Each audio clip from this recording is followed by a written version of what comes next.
Well, good evening, everybody. A really warm welcome. Welcome to this evening's festive debate. My name's Andrew. I'm Andrew Ginn. I'm the minister at the church here. So I've got the privilege of opening proceedings this evening and issuing a very warm welcome to those of us that are here in the room. And this event's being streamed as well. So welcome to all of those folk. How fitting and wonderful. I was chatting with Johnny about the nature of the event this evening and talking a little bit about tough, honest conversations. And as this is a Baptist church, this is Cemetery Road Baptist Church, and as a part of our Baptist identity, we have what we call congregational governance, where the whole church membership gets involved in running the church. So this building, this room, has been used for tough, honest conversations for more than 150 years. So you're joining in a long line of good conversations, and you are really very welcome. A couple of bits to make you aware of as we get underway. We're not expecting a fire this evening. If there is one, please do leave. You'll know the alarm when it sounds because it's really, really loud. We've got fire escapes over there and they're going out this door as well. Those are the two main ones off the street on both sides. We do have loos that are available. So there's a accessible loo, unisex accessible loo at the back left out there. We've got female loos on the top floor here, or male loos downstairs as well, lift access out that way. We also have a T-loop, so everything's going to be spoken into microphones this evening. If it's helpful to engage with the T-loop, then we have that on offer. And we've got a couple of other groups in the building this evening as well. So you might bump into some people using a support group downstairs, or in a room just along the corridor. We've got a Farsi speaking group. So if you find yourself in there, then you'll be hearing a whole different set of conversations. But you really are very, very welcome. It's good to have you here. It's wonderful to be able to host you this evening. And I'm going to pass it over to Johnny from the Festival of Debate, who's going to explain more. Thanks, Andrew. Really appreciate that.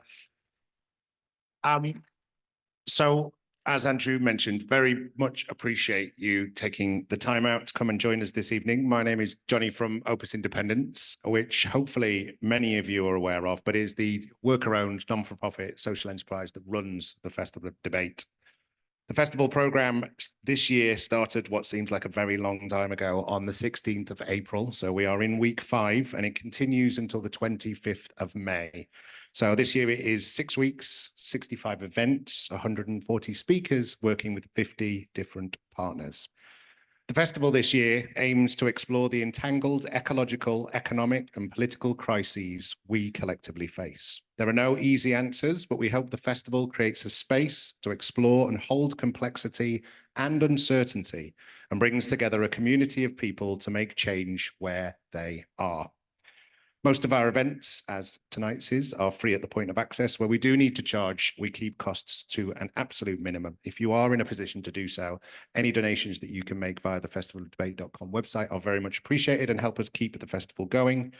And in all the work that we're doing at the moment with Opus, but especially with the festival, we want to tell new kinds of stories about the societal changes and big opportunities for positive change we're seeing through these events and our wider work.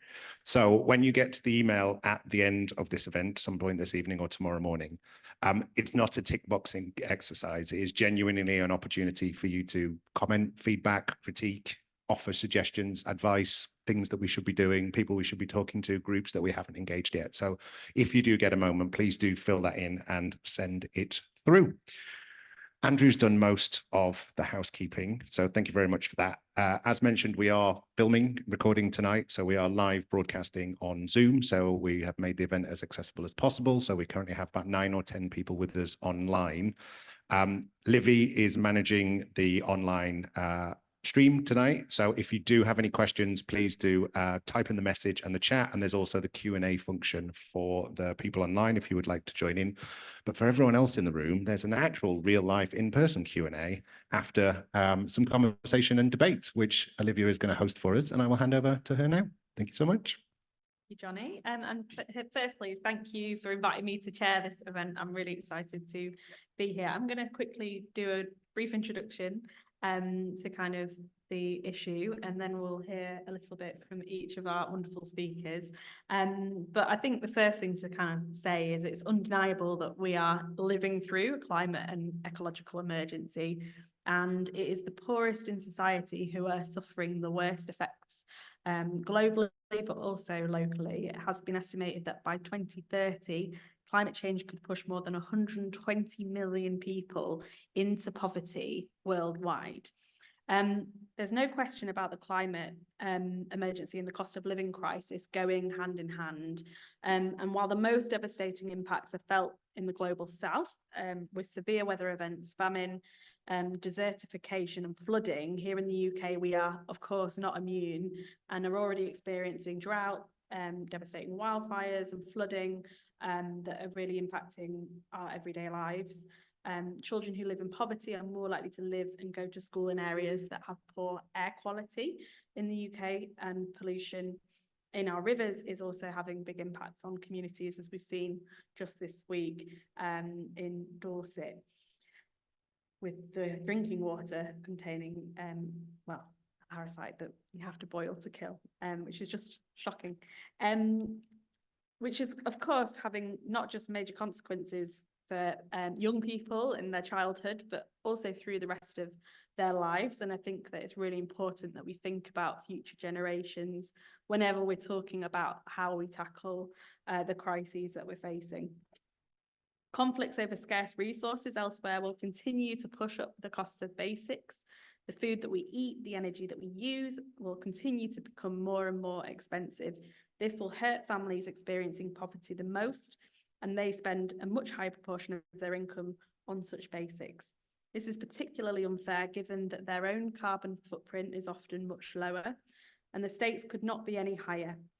Yet those in positions of power on the government benches have little to say on the matter. In fact, the UK government continues to miss its own climate and nature targets, does all it can to keep supporting the fossil fuel industry, all while claiming to be world-leading, world-beating and climate leaders. But we know that people are desperate for change. Voters of all ages, backgrounds, and persuasions consistently rank climate as being one of the most important issues to them and of our time. The climate emergency is more than just a descriptor of the current situation we find ourselves in. It should be a guiding principle for every action that we take. By failing to deliver a just transition to a cheaper, cleaner energy future, the Tories have plunged Britain into a crisis, a permanent crisis. No one voted for the spiralling energy bills that we've seen, or for the polluted air that we're breathing, the rivers and seas that are full of sewage, or flooded communities, the wildfires that we've seen, or the excess deaths from the increase in temperature and that we've seen in summers. The UK government cannot continue to ignore the threat of climate change. And just last year, researchers at the Anglia Ruskin University found that poorer households in the UK are more vulnerable to climate shocks. They found that climate change can pose serious health threats through food insecurity and increased toxic air. Extreme weather can affect crop production, which pushes up food and fuel costs, which ultimately affects people in their daily lives and what they're able to eat and the nutrition they're able to consume. It's clear that our vision for a greener, cleaner future must be one where communities worst impacted by poverty, pollution and inequality are able to take back power and are at the forefront of that just transition. We must, all of us as individuals, communities, businesses, public bodies, political parties, politicians and governments, take further rapid action now in the crucial next few years for the planet. It's for this reason that I've been calling for a Green New Deal since being elected in 2019. And the Green New Deal is a plan to transform our economy and society by tackling the interlinked crises that we're challenged by. It's a plan that calls on government to invest in good jobs, unionised jobs, quality housing, public services and affordable energy for all. And where money is redirected away from polluting activities and into public services and climate action, like public transport rather than private cars, for example. Through the Green New Deal, we have an opportunity to get the UK on track. As we proved with the Climate Change Act in 2008, we can make the UK a true climate leader again.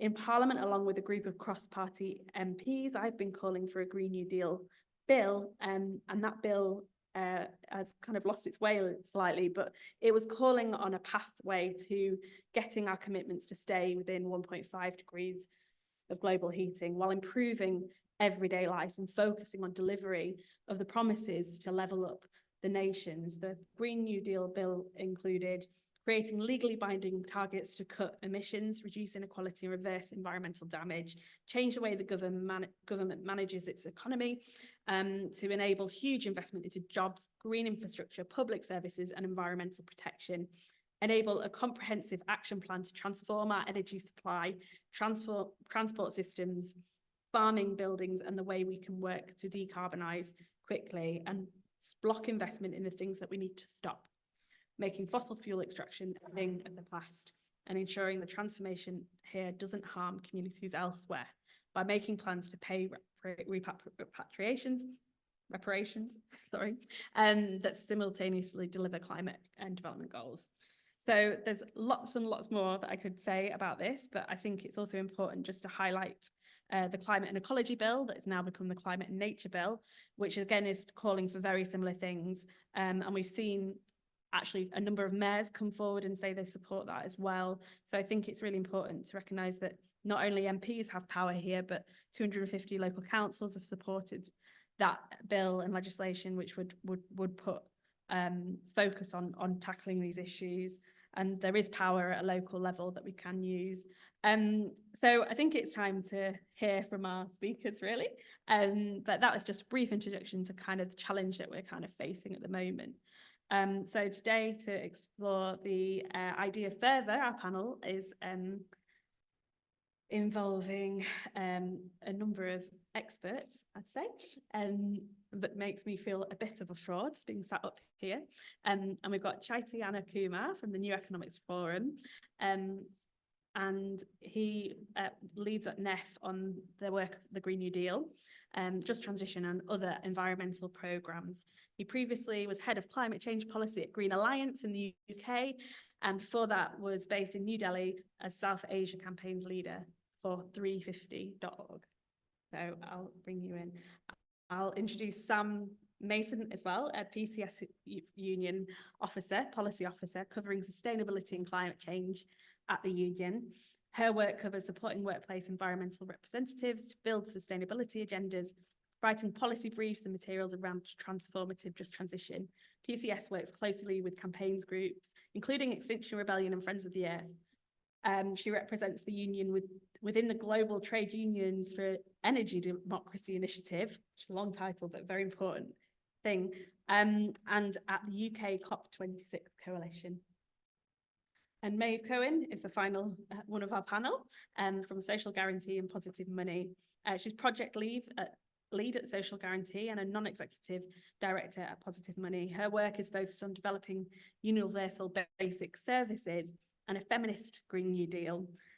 Maeve co-founded Rethinking Economics, an international student-led campaign to reform economics education. So I have a first question for you all to consider, which is, what does the Green New Deal look like to you and why is it important? Should we start with Shai? Yeah, sure. Thanks so much, Olivia. And nice to be here. Nice to meet you all. And this is quite a lovely space. So thanks to the festival organizers for putting this together. I work as the head of environment and green transitions at the New Economics Foundation. We're a think tank and a charity. The way I like to describe NEF's work is we sit at the intersection between economic, social, and environmental policy, and not seeing them as sort of distinct policy areas or arenas, but they all sort of come together. And in some ways, the Green New Deal epitomizes that approach, that it's not just about cutting carbon, but it's also about creating an egalitarian society. It's also about changing the way we do economics, how we think about the economy, and how we sort of take economic policy decisions as well. So all of that comes together, which obviously invariably makes the job very, very difficult as well. So what I've been asked to speak about, given the subject around the Green New Deal and the ongoing cost of living crisis, is the question of the economics and the affordability of the Green New Deal. Because we've obviously seen lots of variations of the Green New Deal. I'm sure the audience here has heard of what it means. And often it gets dismissed as something that is too expensive. There's a large wish list of things that people just put onto the Green New Deal and say, we want this. And once you start tallying things up, the price becomes very big. And the question of affordability becomes quite significant. And we don't have to look far behind. In some sense, the 2019 election that was put to the electorate, some of these questions did emerge around affordability, and we are where we are at the moment right now. So I think that is a genuine debate that needs to be had, a genuine discussion that needs to be had, and we clearly haven't been having that debate honestly in public at the moment. So in that context, there are three things really, about 7-8 minutes. The three things I really want to communicate at the end of this, and hopefully open it up for questions after that. The first is every time there's a question of cost, how much does it cost? How much does climate action cost? How much does building renewables cost, or what have you? Which is the question I get asked, or not just me, most people who go on the media talking about climate action gets asked invariably, how much does it cost? I think we really need to sort of push back and talk about what is the cost of inaction as well. I think that's a very important argument that I don't think we use as often, because we largely haven't really calculated quite comprehensively the cost of inaction, the cost of climate damages that we're seeing at the moment. It's 2024. The last decade, for example, has seen the frequency and the severity of climate change get worse, and the weather events, extreme weather events, climate impacts have become worse. And if you plot a chart between the last decade of the severity and the intensity and also the cost, you can see basically just an upward curve. The cost of climate damages is quite high. Just this week, there was an interesting paper, an academic paper that came out that had some startling numbers. Just two numbers I want to sort of put to you. One of the conclusions of the paper is for every 1 degree Celsius rise in global temperature, 12% of global GDP is knocked off, which is quite considerable. For every 1 degree rise in global temperature, 12% of GDP is knocked off. And the second is every ton of carbon dioxide, the social cost, if you put a dollar sign next to every ton of carbon that's emitted, the social cost to society for every ton we emit is about $1,000. So we're emitting about 50 billion tons of carbon every year. Not to confuse you with figures, but we emit a lot of carbon even now. And every ton of it is roughly costing the society as a whole about $1,000. That's a lot of cost to society that is not factored into policy, because we don't put what is called externality. We don't get the polluters to actually pay for these costs that society as a whole is bearing. And that's a huge problem. And another sort of interesting quote in the paper was the magnitude we're talking about in terms of these climate damages is equivalent to fighting a war domestically and permanently. So the damage that you would expect by fighting a war consistently forever is the kind of cost we're talking about when it comes to knocking off 12% of GDP with 1 degree rise in temperature. So the cost of inaction is eye-watering. It's extremely high. And when you compare on the other side of the equation in terms of how much it costs to cut carbon and getting Green New Deal going, the costs pale in comparison in that sense. But I think the cost of inaction is something that we really need to keep talking about, because we don't do as much of it. The second, I guess, is we're not, as Olivia alluded to it in her opening remarks, we're not taxing the bad stuff enough. So when we talk about where do we find the money, there's an obvious question of like, are we taxing carbon enough? Are we taxing the bad stuff in the economy enough? And the short answer is no. And there's sort of 5 simple things we can quickly look at. One is fossil fuel subsidies. Despite all the rhetoric, UK and the rest of the world still actually subsidizes fossil fuels considerably, in the trillions, in fact.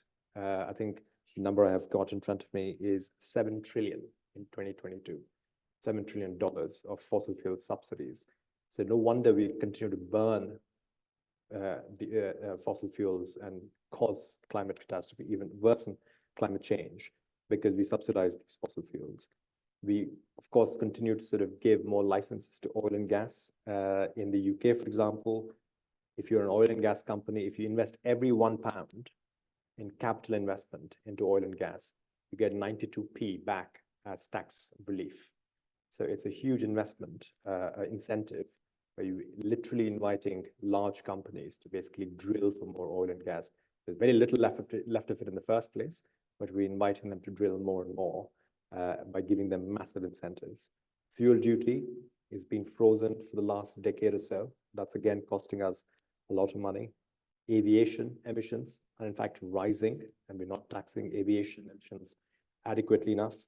And of course, again, something that Olivia mentioned around water companies, sewage, the entire idea around the fact that profits are privatized while risks are socialized, and water companies and what they're doing is a classic example of that. So in a nutshell, we're not taxing the bad stuff enough, not just to fund the good things, but also sort of disincentivize the bad stuff that we continue to do, i.e. pollute our planet over and over again.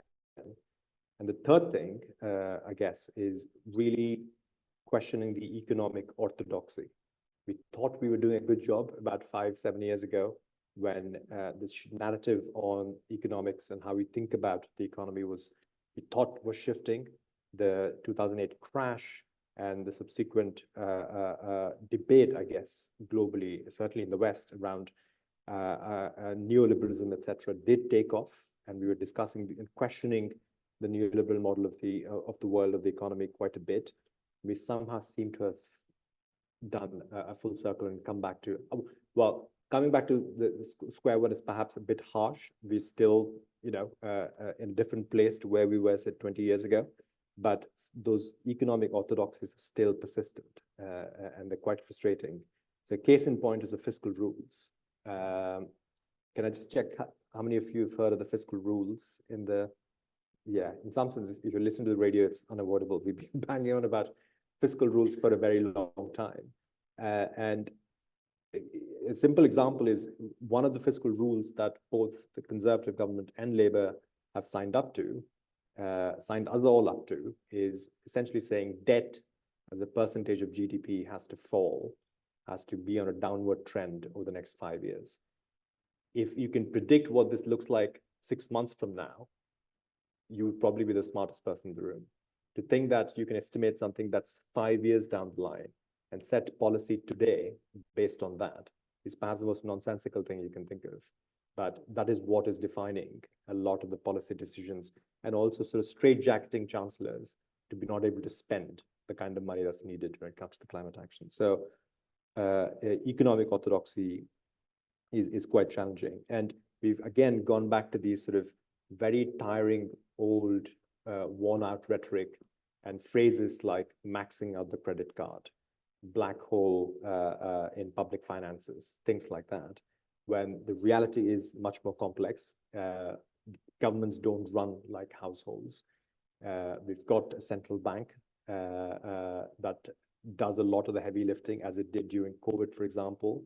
It's not like we've run out of money when we had a massive crisis in our hands from 2020 to 2022, spent a lot of money. So the governments don't run like households, and yet we come up with these ludicrous fiscal rules and straitjacketing ourselves and not allowing ourselves to actually spend the kind of resource we need when it comes to climate change. This across the pond, if you think of what's happening in the US, the so-called deficit spending. So governments are spending billions and billions and billions of dollars. Close to $1 trillion is what the estimates are as part of this new Inflation Reduction Act, basically to support domestic industry, clean industry in the US.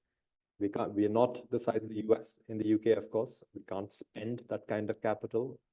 That one can give the country that, but at the same time, I think the underlying economic model and economic approach is a remarkable shift to what we've seen in the last 30 years. The role of the state, the role of how you think about the finance system, the economic system is quite significantly different. Our soon-to-be chancellor does talk a good game about learning from Bidenomics, Securonomics, etc., but actual application doesn't seem to be there at all. We're still going to see a lot of orthodoxy, in some ways an extension of the Conservative government economic policy, for the next 5 years, and that doesn't bode well at the moment. And the final thing, I guess, just to put all of this in context in terms of numbers, because I do like numbers, I think it tells a good picture, some good story sometimes.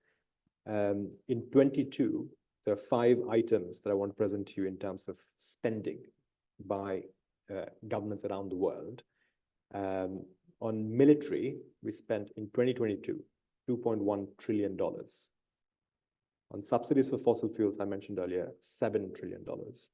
On COVID-19, $12 trillion. On climate, $1.7 trillion. So it's below defense, when even defense secretaries in lots of different parts of the world are basically saying one of the biggest threats that they see is climate change. And yet we're concerned about spending more and more on basically building more arms and stocking, creating stockpiles of arms. So our priorities are clearly way off track, and what is needed in terms of climate finance and where we are at and where our priorities are completely out of whack. So I think, yeah, hopefully I've communicated those 3 points: the importance of communicating the cost of inaction, the fact that we're not taxing bad stuff enough, and the role of economic orthodoxy in holding us back in actually tackling climate change with the kind of public investment that we need. So I'll pause there, and hopefully we can discuss more. Right.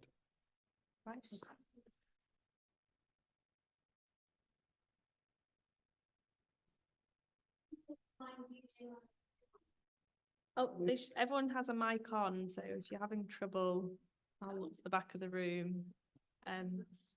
Yeah, they're wearing mics in the middle so you can see our lovely faces. I think was the idea. I can try and do this. Was that better? Okay. Okay. Okay, cool. We'll fix that for later. But next, we'll hear from Sam, if that's okay. Okay, thank you. Hopefully you can hear me. Yep, great. Okay. First of all, thanks for inviting me, and I should say PCS Trade Union, to come and speak at this event. Really do appreciate to be part of the discussion, and it's absolutely fascinating to hear about this festival of debate. I must admit, I'm not familiar with it, and it's been going on for so many weeks. And quite an incredible feat. So just to say, for those who may not be familiar with PCS as a trade union, we're Public and Commercial Services Trade Union. We are the main civil service union. We've got around about 185,000 members at the moment.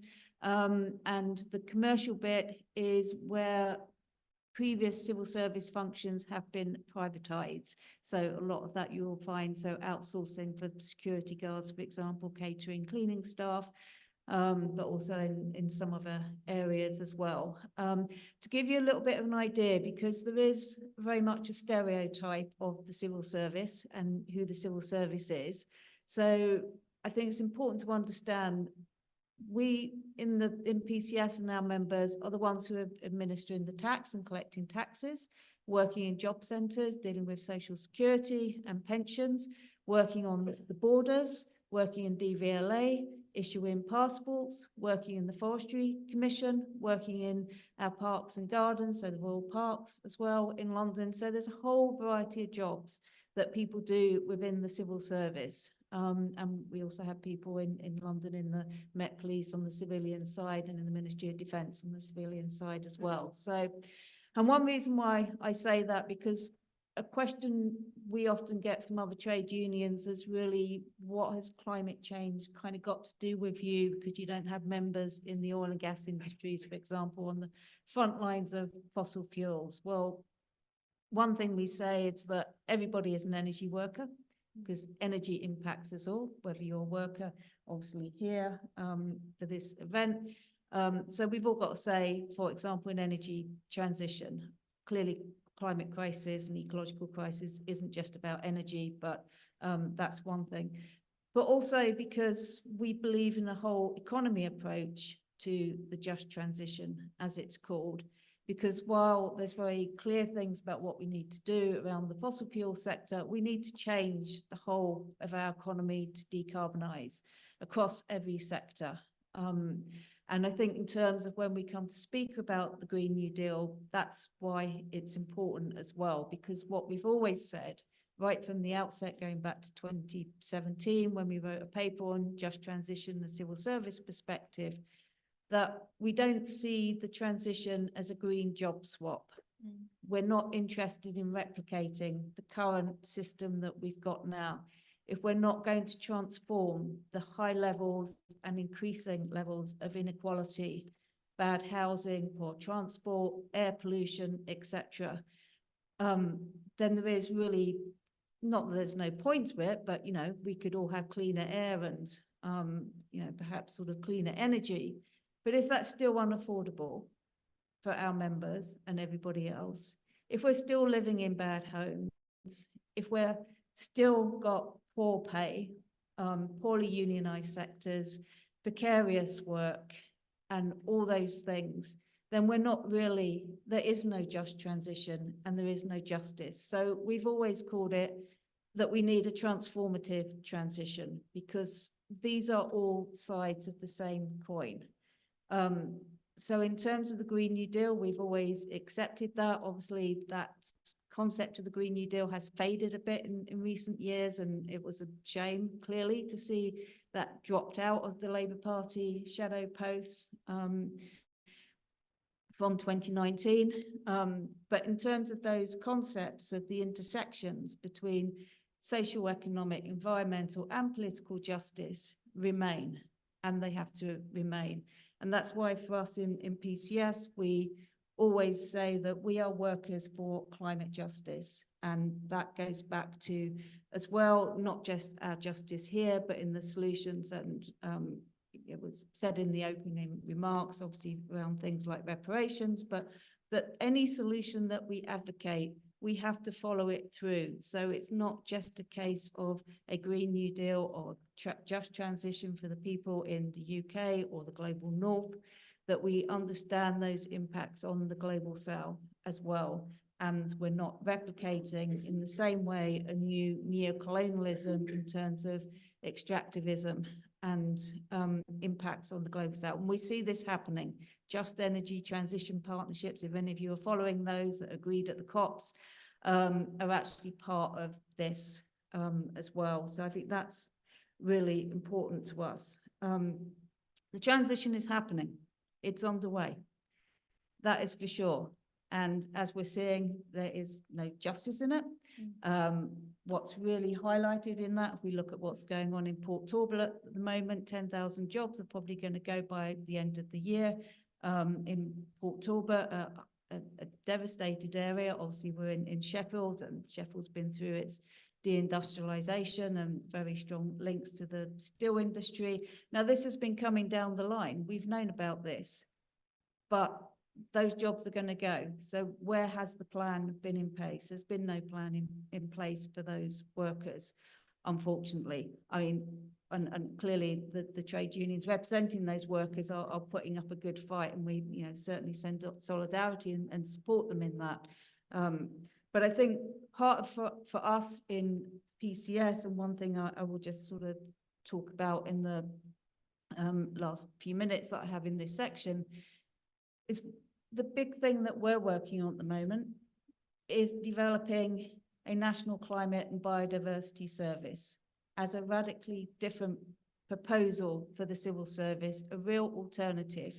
Because for our members who are working in the civil service, know that there is no coordination across government. There is no plan. We know that. We've just had another victory in the courts in London around the climate plan.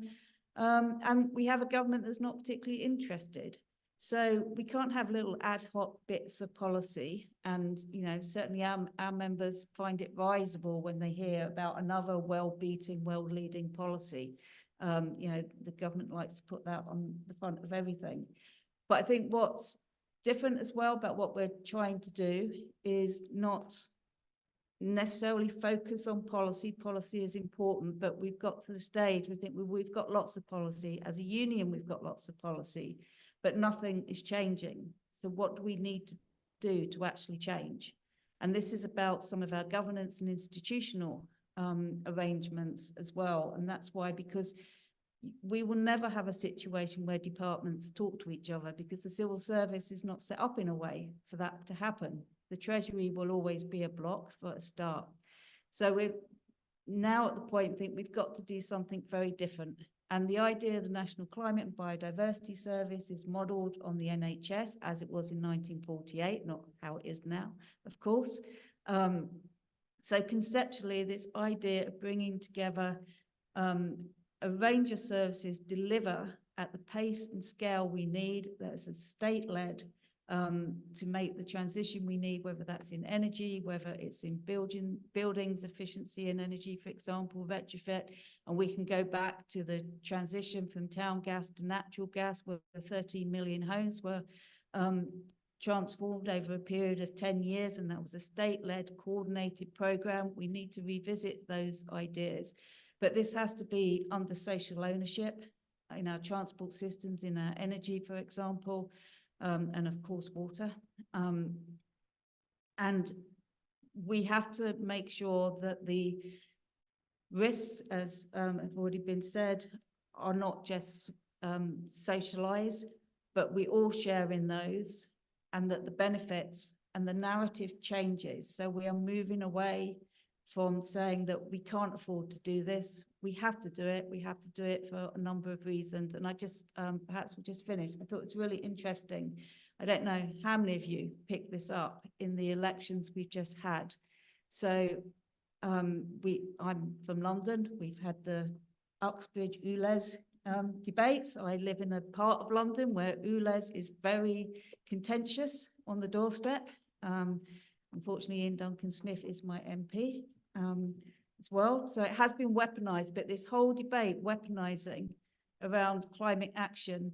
Now, Sam Hall, who's the director of the Conservative Environment Network, wrote an article after the elections and said that we have to move beyond the limits of pitting the environment against the cost of living crisis, because he said where the Tories actually did well is when they emphasize their green credentials, less of their Tory credentials, but their green credentials. Now, I could question some of that, but I thought it was quite interesting that was an analysis that they made.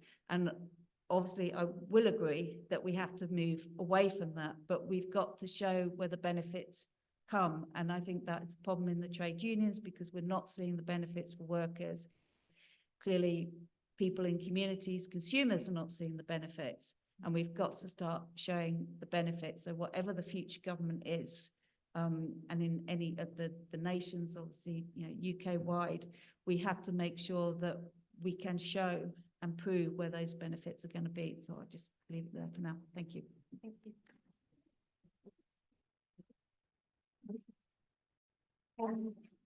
Finally, over to me. Thank you. Mine actually follows on quite nicely from yours, so that's gone well. So I work for the Social Guarantee, and we're an organisation that advocates for the expansion of public services. So I'm going to speak mostly about public services. I think there's two areas that the right have done pretty well on. One they've done incredibly well on. I'll talk about that last. And one they've done pretty well on. As Sam was saying, there's this concept that seems to have been embedded in a lot of people anyway, that if you've got environmental policy, you're going to have to suffer in some way. So good environmental policy means you can't drive, you can't go on holiday, you can't buy clothes from Boohoo, you can't eat meat. And it's all framed around really negative things. And these things are true, right? Probably. But there is another story about the environment as well. And that was what the Green New Deal was attempting to do all along, was create a future, a picture of the future that was compelling, a green future that we all actually want to live in. And I think the Green New Deal's done really well at that. And it was based on these two pillars of social justice and climate justice. And a lot of different climate organisations, a lot of environmental organisations still adhere to those things. The just transition is a really big thing. And we think about the fact that you can't have environmental justice without social justice, or at least you wouldn't want the sort of climate change the sort of environmental policy you could have unless you were having the social policy.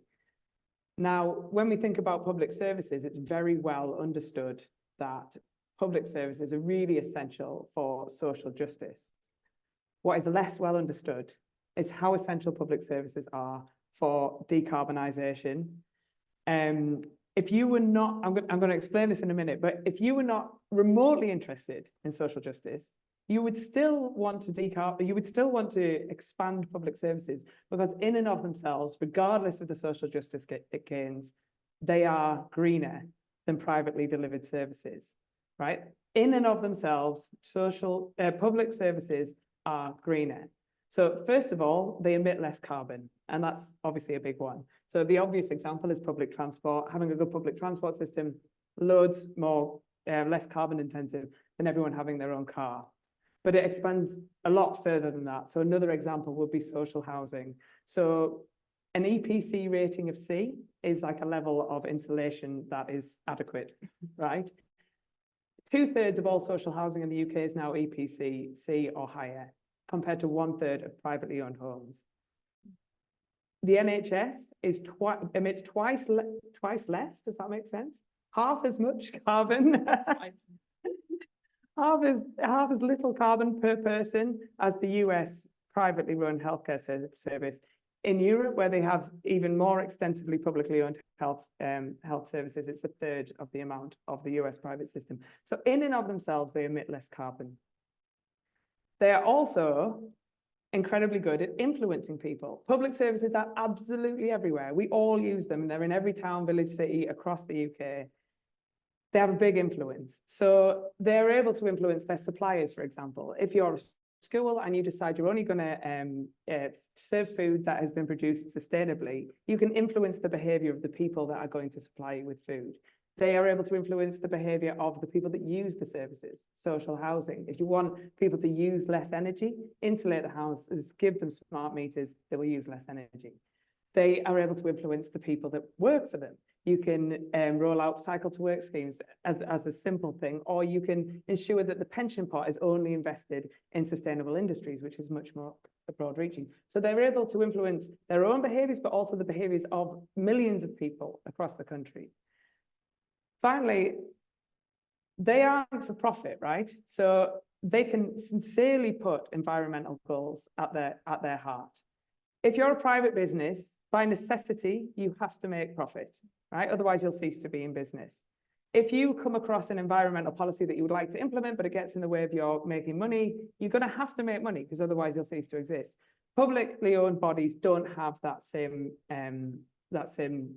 conflict of interest.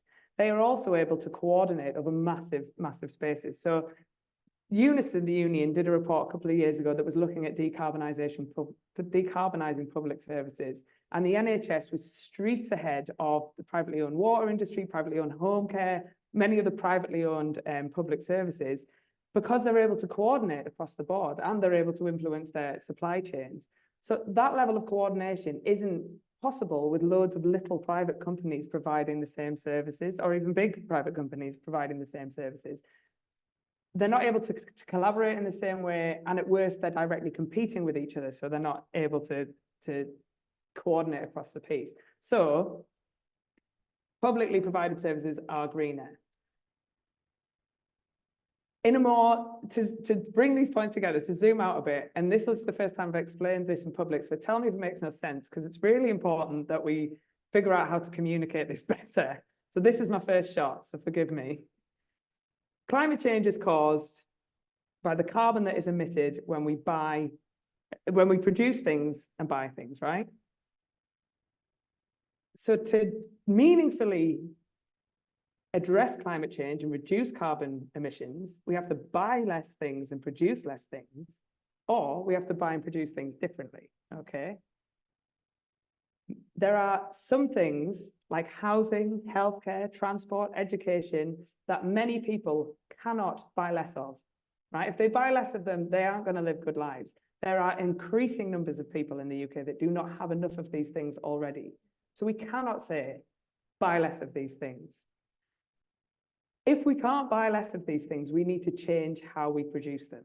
And I hope I've made a good case for why producing these things publicly is a lot greener than producing them privately.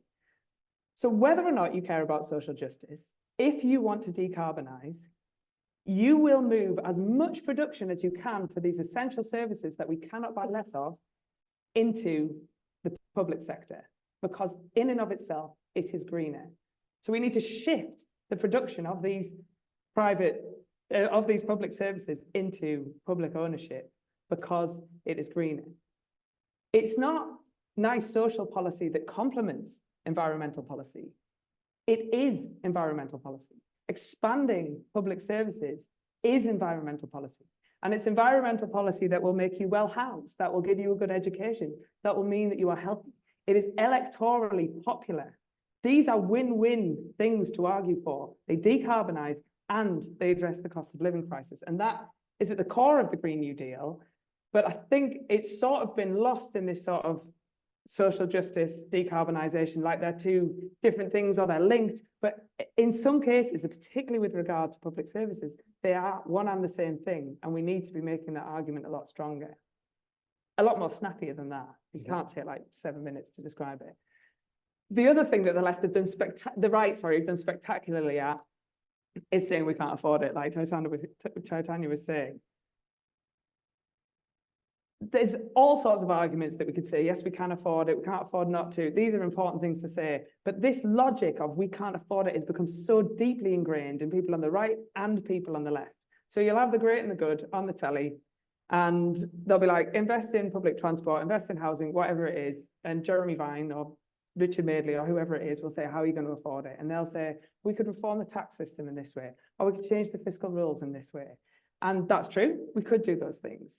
But by saying that, we're playing on their turf. We're sort of implicitly agreeing that right now we can't afford those things. And what we need to do is be on the offensive rather than the defensive and say, probably is more eloquently than this, but that is a ridiculous question. Saying that we have to wait until the economy is booming before we can invest in public services, in essential services like housing and education and healthcare, is like saying to a restaurant owner, wait till the restaurant picks up and then buy an oven. It's nonsense, right? We are the economy. It is the sum total of our social interactions, our work, our purchases. If we are not well, if we are not well housed, if we are not well fed, if we can't get around, if we are not well, then the economy is not well either. We need to be brutally like cynical about it. We need to invest in productive capacity if we want a strong economy. We are the economy. It is us that makes it happen. We need to invest in public services. We need to, if someone asks you how you're going to pay for it, you can throw a tax reform at them, but we must focus on the fact that it's a ludicrous. You're putting the investment, the growth cart before the investment horse, one of the two. You're putting the cart before the horse. We will not get a strong economy unless we invest in public services. We will not get a green economy unless we invest in public services. So invest in public services. Yeah.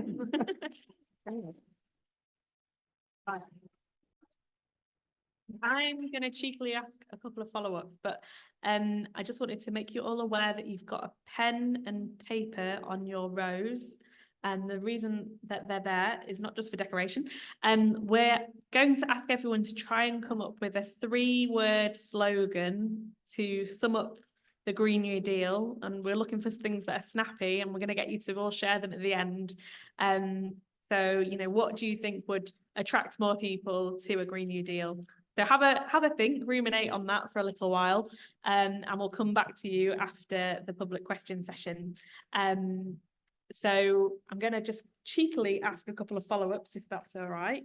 So sticking on that theme, really, that Maeve just ended on, I was wondering if I could go back to Chaitanya and ask about what do you think the best statistic is to use to debunk that myth that it will cost too much now compared to what it would cost in the longer term of not acting? Or phrase, it doesn't have to be a statistic. Yeah, I mean, I might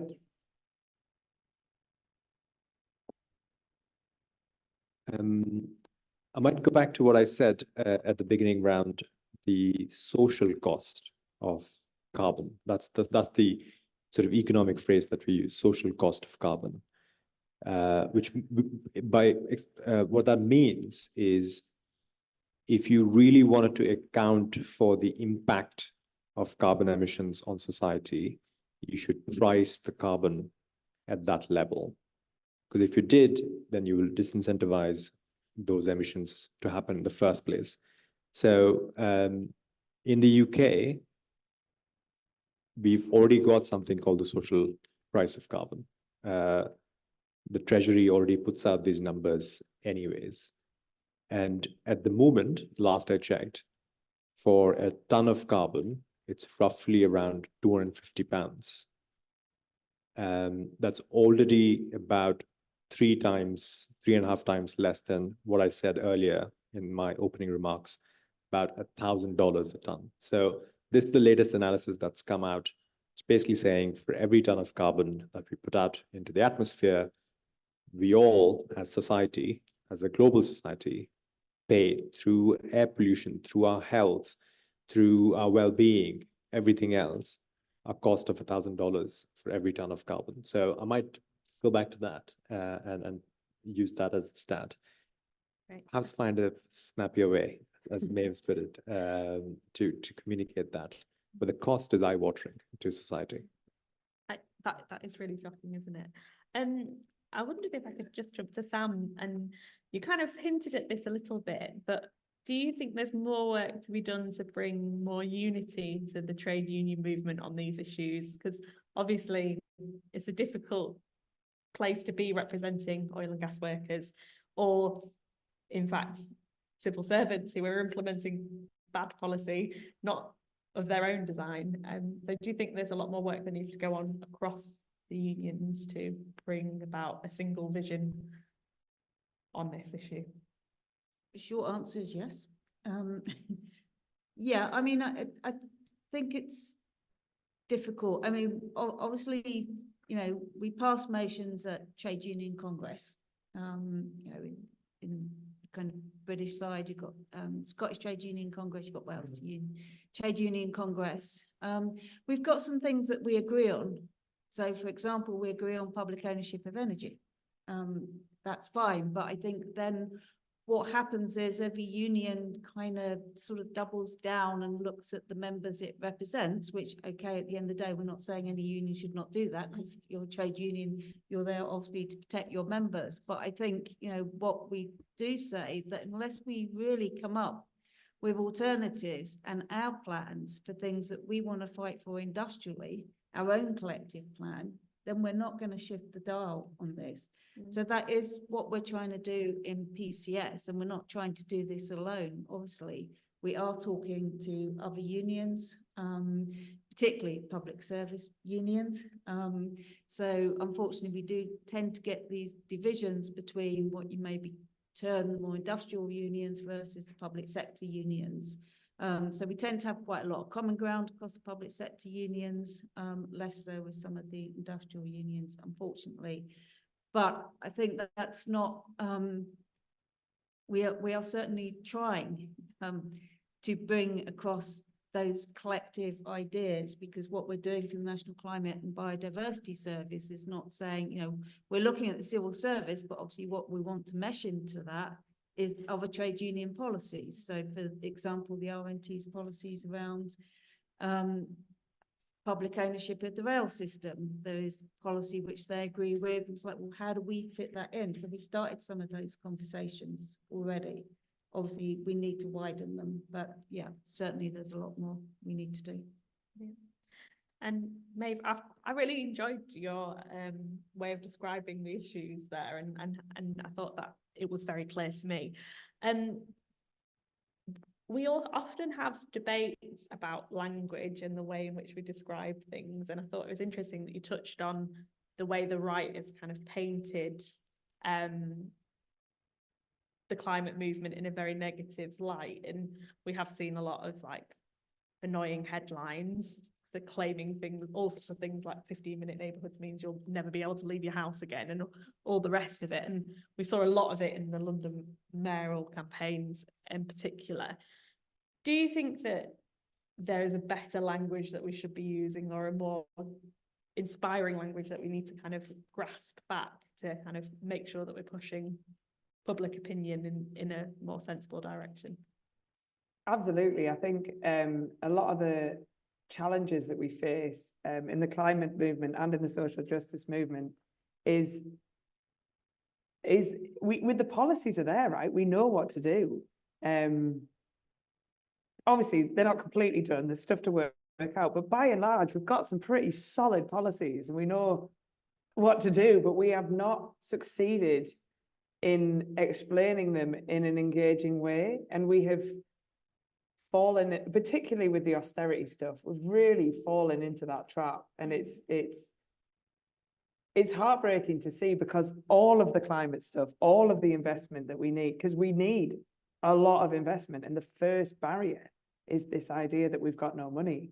And we know we've got money. Like any economist will tell you, like it's not an economic argument anymore. It's very much a political argument. There's very few economists that would agree that we can't increase investment. Like the UK invest in immensely lower amounts than our comparative countries. Like we need to invest more. We know for a normal business, you need to invest in order to create a good business. It's absolutely nuts that we're still in this situation. The one that blows my mind with this, 2010, they said to us, we need some short-term pain, and in the long term, it's going to be all right. It's 14 years later. This is very much, we're in the long run now. It hasn't worked. It's demonstrably not worked. Life has got a lot harder for a huge amount of people. The economy is not functioning. It's impossible to access doctors or get places. I've driven because there is no point in trying to get a train from the northeast to anywhere. Everything's falling to pieces. It hasn't worked. And the rhetoric coming out of both parties is, yeah, we can't afford it. Like we can't afford the answer to this economic disgrace is more of the same. It's the definition of madness. Like try the same thing and expect different results. So yes, I think the problem is not that the policies are there. It's not that people don't agree with us. It's that the stories and the communication is really not there. And it's a media that's stacked against us, but we'll just brush that under the carpet. Okay, brilliant. Well, I think we're going to open up to the floor. I'm wondering if we take people in the room first and then some online. So has anyone got a question? Okay, great. We've got two questions, one here. Show the slogan, and that's Starmer, Show, Inspire. The Labour Party, for instance, have committed to a £28 billion green prosperity plan, which they have stripped back to 15 billion. This is only a third of that would be new spending. As a young person who's terrified for the future of myself and future generations, I think the opposition are more inspired of committing 2.5% of GDP from 2.1 to new defence spending. It feels like their priority is bullets, not bombs, and not the needs of future generations. So the Labour Party need to seriously look at themselves in the mirror, as the speakers have said, assess their economic policies, and still need to show spine, and Olivia please talented. Okay. I will pass that up the chain. Well, you know, I'll take them in rounds of threes and then I'll come back to you because I will want to answer you on that. So there was the lady at the back with the purple jumper. Sorry, if we could just run the mic, then people online will be able to hear. That's right. So, you spoke about GDP earlier, and I guess the economic orthodoxy of prioritising it. A lot of economists now know GDP does not go far enough. I know there's an economic school of thought that's looking at a calculation for EDP, which would a cost for that kind of environmental degradation. What I want to ask is, do you think answers like that are the solution, or do you think they further propagate a neoliberal narrative in which we can commodify the environment? That's a good question. I think. Oh, I'm just going to take a third question, and then I'll come to the panel. Just here then. I was really inspired by your speech, Sam, because I thought that unions, I'm only in a retired union now, which is Unite, would be so beleaguered by individual problems and that you wouldn't have time for such a radical vision. And I'm really inspired by it. Thank you. And as Chaitanya and Maeve, it's interesting, and you asked us some questions, and I think I've got a couple of answers, because the economic capitalist argument for decarbonisation has been made for ages, hasn't it? From the 90s, and mainstream by the Stern Report in the early noughties. So we all know that it makes economic sense to decarbonise. And you were asking for a snappy phrase, Maeve. I've got a couple here. I've got that we obviously should use the gross happiness product instead of GDP, be more Bhutan. And Olivia, I think it's wonderful that you're taking this lead on climate change within the Labour Party, and it must be very, very difficult when Starmer's only main mantra is economic growth.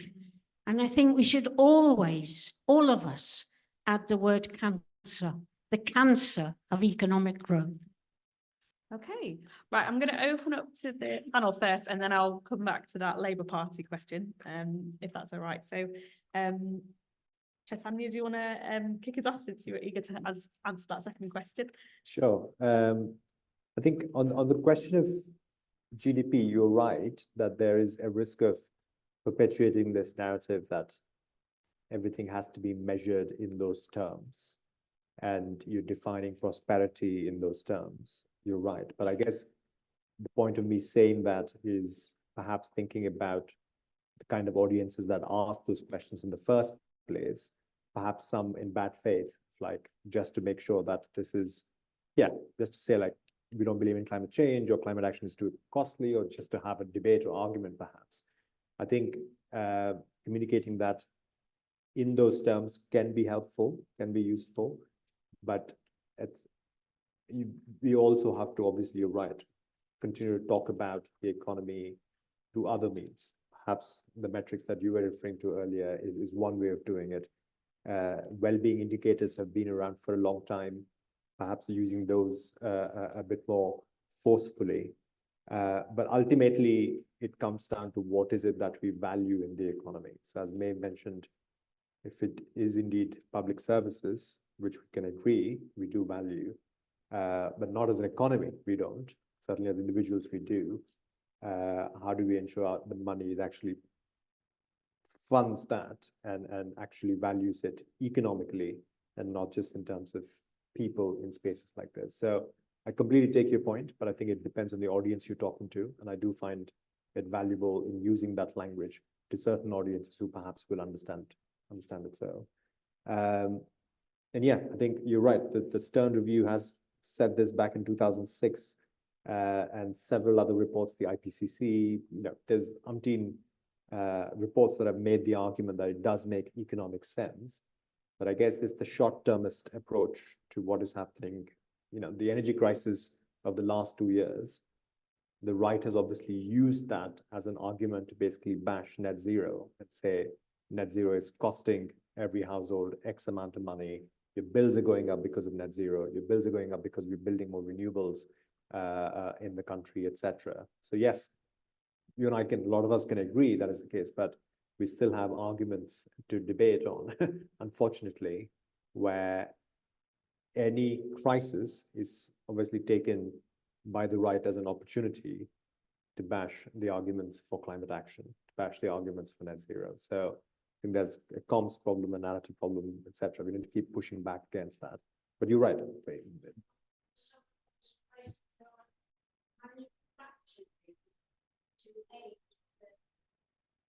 I mean, the energy crisis is real. We've obviously all suffered from it, not everybody equally, but what's happened with the war in Ukraine and the resulting rise in energy costs around the world is obviously real, and people have paid a steep price for that. But to turn that as an argument against net zero is what the right have done quite effectively, and that's the concern. That's good to build renewables. So some of the arguments we use is if we had actually built renewables much faster, much sooner, we would have shielded ourselves a bit more from fossil fuels and the volatility of fossil fuels internationally. And that's a fair argument, but it hasn't made as much traction as we would like. So here we are debating again all over that net zero is expensive and climate action is expensive, et cetera, et cetera. So we've made some progress, but I think the economic arguments are still far from being won at the moment. Sam, do you want to come in on that thing? Yeah, I'll just come back on a couple of things. I think it is really interesting. I'll come back on the energy stuff as well, because I think this is a really important debate. In terms of GDP, so we've had a bit of a discussion. So one thing I didn't mention, in developing our ideas for a National Climate and Biodiversity Service, we're trying to do it from the bottom up. We've developed a working group using our reps and members. It's open to anyone to be involved because we want to use their skills and knowledge as workers in the civil service to devising what this radical alternative will be like. And similarly, that's what we'd aim to do with other unions as well. So it has come up within our group, and we've probably got about 45 members on that group now about growth in this whole question. So we have decided to sort of park it a bit, because obviously there's this sense of degrowth and everything else is a big discussion as well. We thought we don't really want to get not so much sidetracked, it's important. But I think there's one thing we're very clear about. We've got planetary boundaries and we're breaking those all over the place at the moment. I think, you know, probably most people in this room or online are here because we understand this. So we do have to look at things differently. And we talk about things like, you know, we need social growth. We need the growth in public goods. So the things that Maeve's talked about in public services, you know, we want energy as a public good. Transport should be a public good.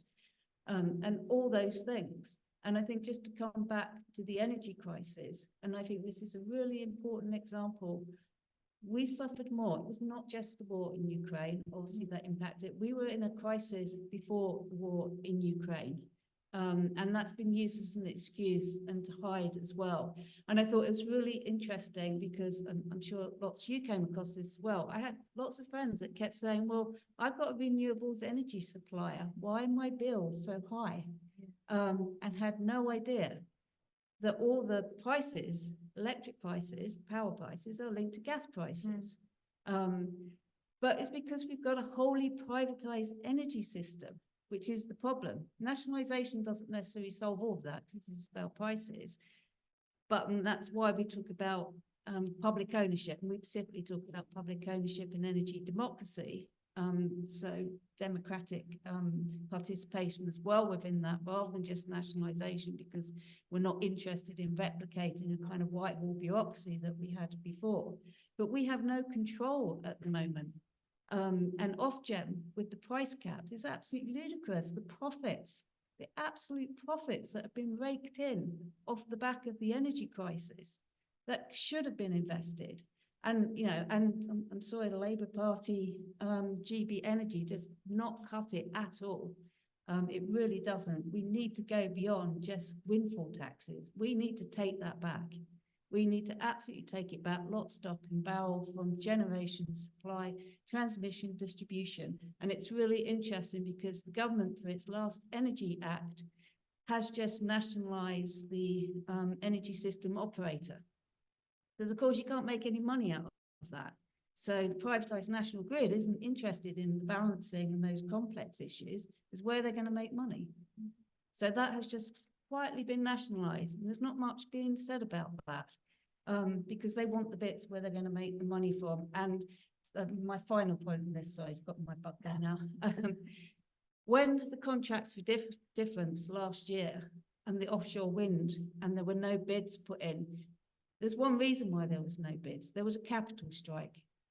Because they can't make money out of renewable energy. So what did Rishi Sunak go and do? He's now raised the price so they can make more money out of it, and you'll start seeing it. And that's what they're trying to do, is refashion the renewable sector within the fossil fuel model. And that's absolutely one reason why we have to have it under public ownership across the board. So I'll finish on that. should just say I was a member of the committee that drafted the energy bill and now Energy Act. So if anyone wants to go and read my comments through that bill committee, you can online on Hansard, because it was a very lively and long committee. I think they started it on the coldest day of the year and it ended on the hottest day of the year or something. So it was definitely an interesting piece of legislation, but with lots of gaps in and lots that we need to be doing to look at our energy system as a whole. Maeve, do you have anything that you'd like to add to those three comments? And then I will come back to you. I haven't forgotten, don't worry. Yeah, I think on the question about GDP as a measure, I think GDP is obviously not adequate. It's not doing its job. It's not. I remember a few years ago, I can't remember when I worked at Rethinking Economics. Someone did.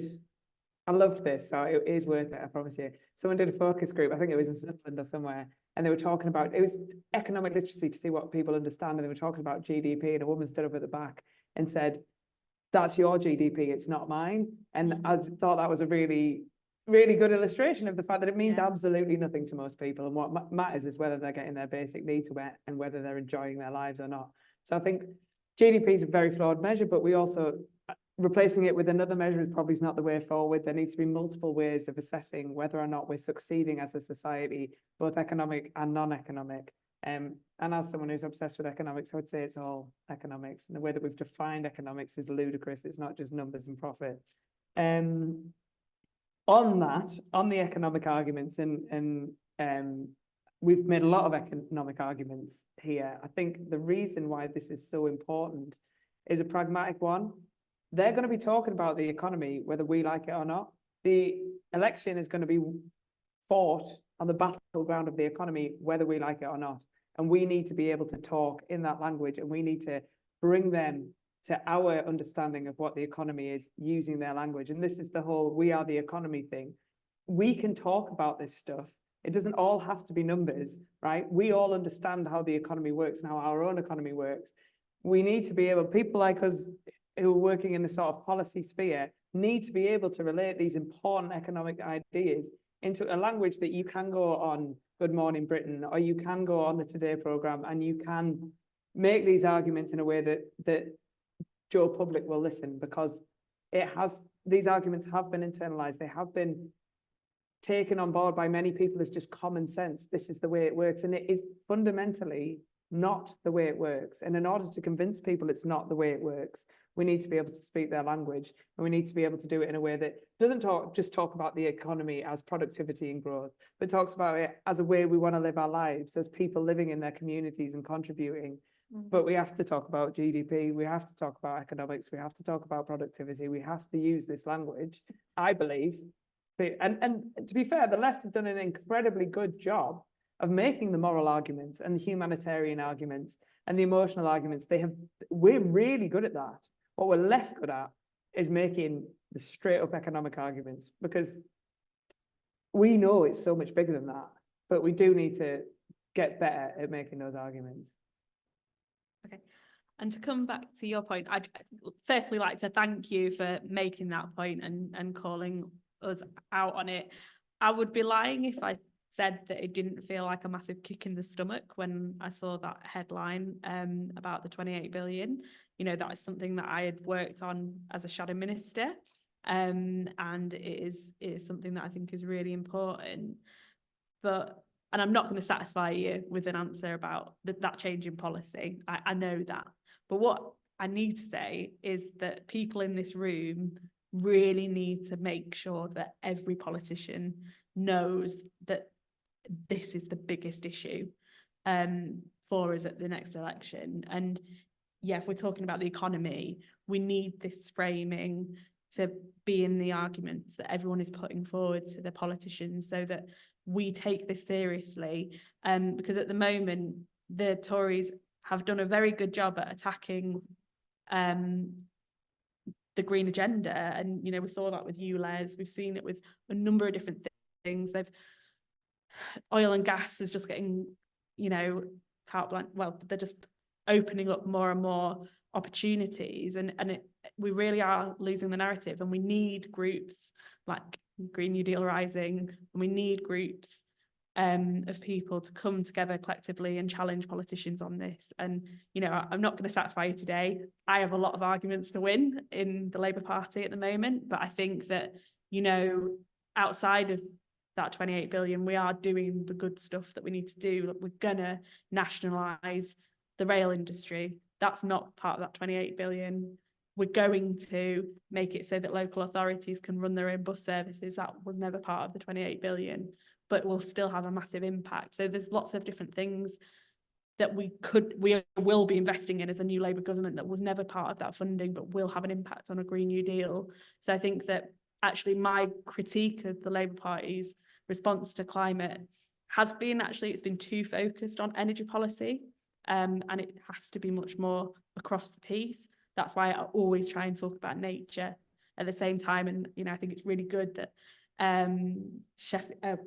South Yorkshire Green New Deal have been pushing for a national nature service, and I know that others have been doing that as well, and looking at different ideas and different ways of working. And yeah, so I'm here to listen as much as anything else, but I'm not going to stop campaigning on these issues in Parliament, and I'll continue to try and communicate as best I can the economic policies that we really need to see the next Labour government tackling through a Green New Deal. Absolutely not.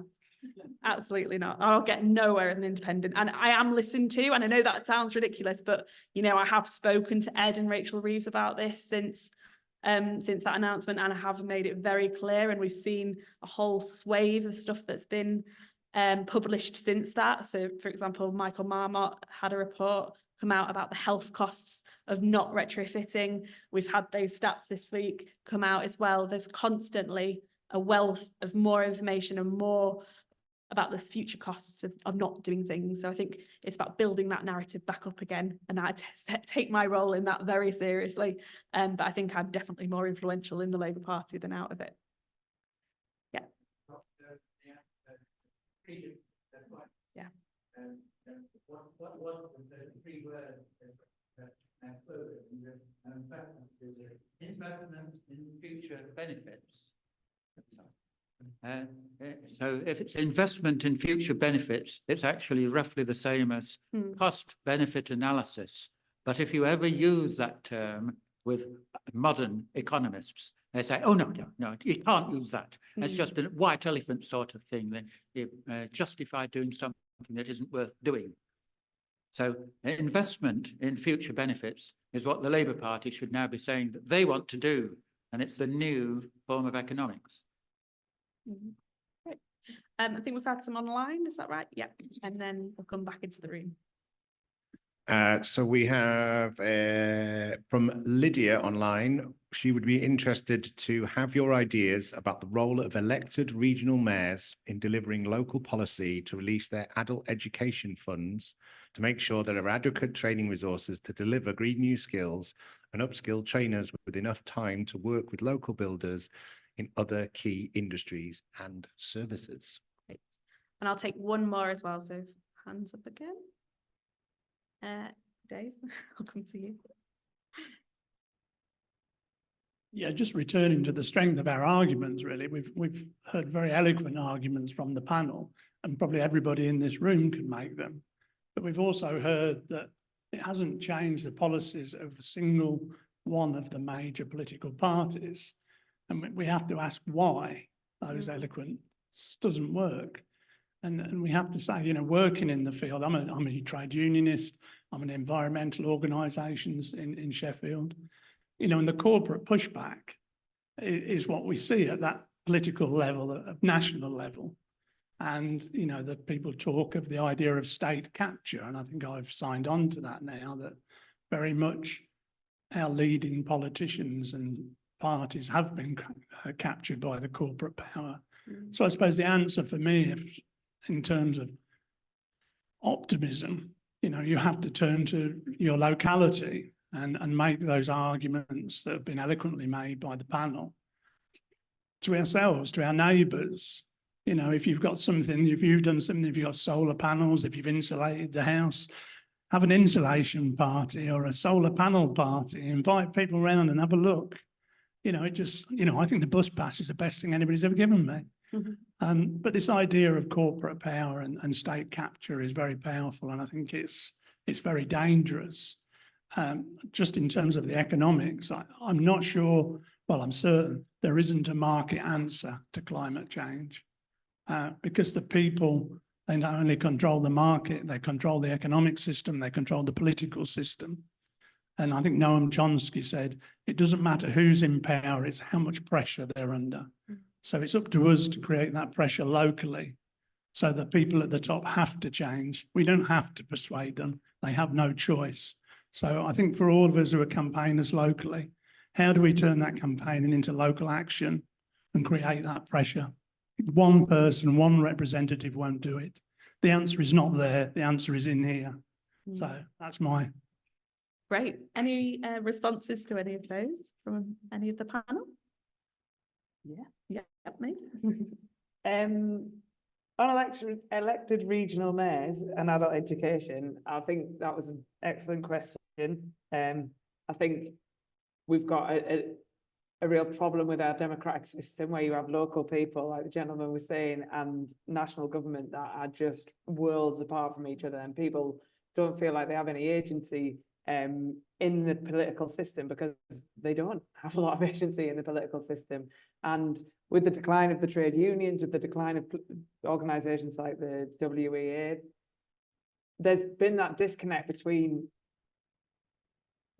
what people on the ground and the political system. And I think that the devolution to elected mayors is a good start, right? It's a good start to making our democratic system a lot more democratic.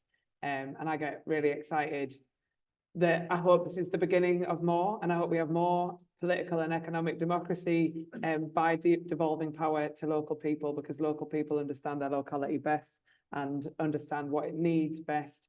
And we need that mix of people on the bottom influencing people on the top. And I think more channels to do that is really important, and the elected mayors are part of that. And adult education is just so important. Climate change is already affecting every part of our lives, and it's going to affect more and more and more. What we need is an educated skills. There's people with skills, basically. We need more adult education, we need a more accessible education, and we need to skill people up in these essential sectors like retrofit and beyond, as well as the caring industries, which are low carbon industries and are deeply undervalued, deeply underpaid, low skilled. We need to, they're not low skilled, they're incredibly highly skilled, and we need more training and investment in them and in training around them. The question on why have these arguments not worked? I mean, there's so many reasons. There's a lot of invested power working against us, but I'm not despondent. I think that there is a shift happening. I think when the Labour Party get in, the doors will be a lot more open. I think we've had 14 years of really, really bad time that's made a lot of people feel completely powerless. But I really hope that change is coming, and I'm by no means, the policies coming out of the Labour Party, in my opinion, are far from perfect. But at least we're going to be talking to people that are in some way aligned and in some way get what it is that we're talking about. And with regard to working in your locality, I think it's really, really important. But the size of the change, the size of the transformation that needs to come, we have to have national and international bodies implementing legislation and enforcing that legislation. And we cannot, it can't just be local. Local is so important. It's so important. And like you alluded to, that we give them power. Their power sits on what we allow them to have. And we need to shake those pillars and make them feel scared so that they use their power in a good way. But yeah, it needs the local, but it really needs the national, and it really needs the international as well. It requires all three of those levels. Just a very quick response from me. I think that there's in elections, and Olivia, please correct me if I'm wrong, but one of the questions that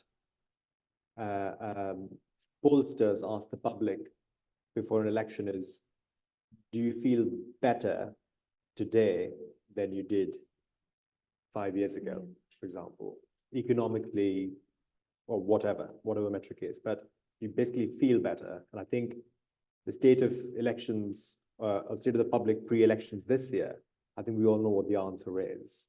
We don't feel any better. In fact, far worse.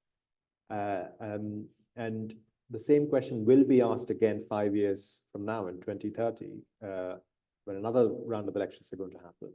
And I think if whatever party, regardless of who's in power, to be able to answer that question in the context of climate policy, we have to be able to meaningfully demonstrate that the policies that any government undertakes on climate is actually having a material impact and a material benefit, making people's lives better, right?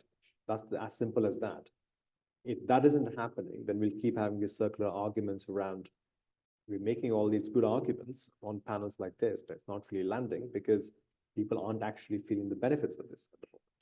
So we've built, if 40% of this country's energy or electricity comes from renewables, why are we still having an electricity crisis or energy crisis, right?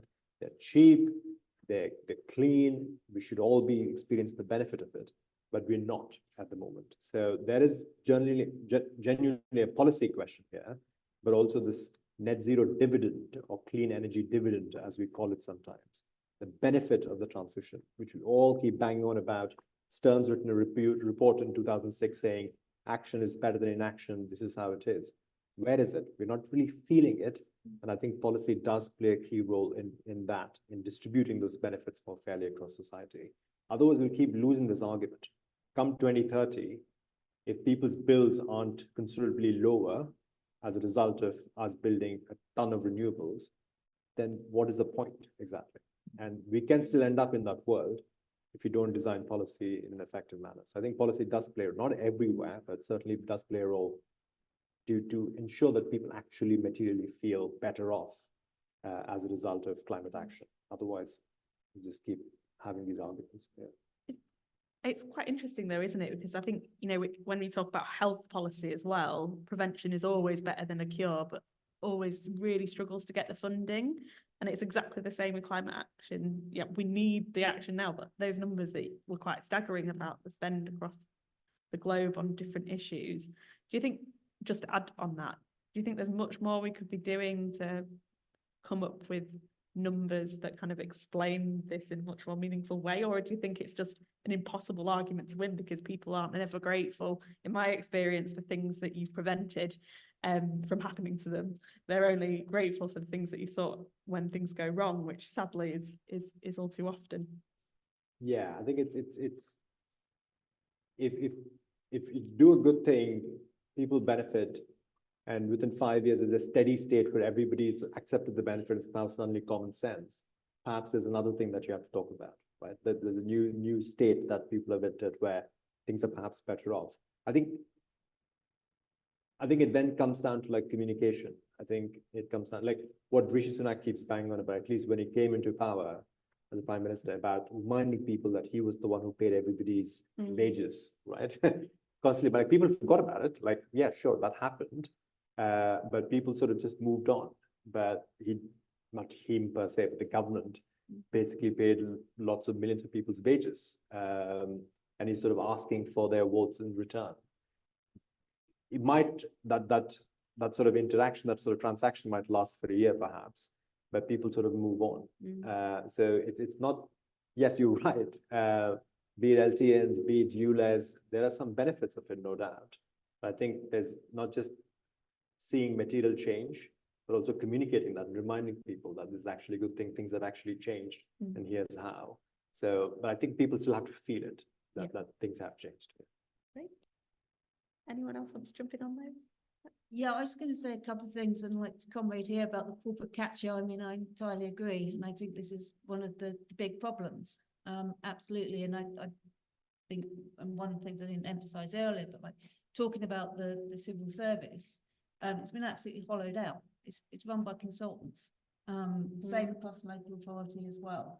And this is one of the problems we've got with any of the transition. And we had this some years ago when we were talking about municipal energy companies, that actually we just wouldn't be able to run them locally. And we've had examples in Bristol and Nottingham, and there's different sort of market complexities around some of those failures. But But we don't have the skills anymore, or the workers within our public services to actually do this stuff. And so our proposals are obviously about jobs as well, good, well-paid, skilled jobs. But we also have to change that narrative on jobs.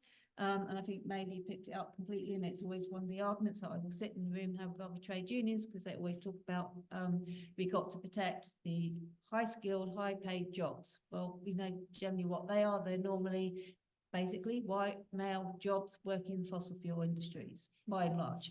They're not care sector jobs. They're not the main public service jobs, you know, across public services. And we have to change that completely. And we have to go back, you know, we forget very quickly, but you know, when we were all sat in lockdown, what kept our society going? It was the shop workers, it was the transport workers, it was the health and social care workers. Yes, there were energy workers as well. They were keeping the maintenance of the systems and everything else. But, you know, it was the refugee collectors, it was the cleaners.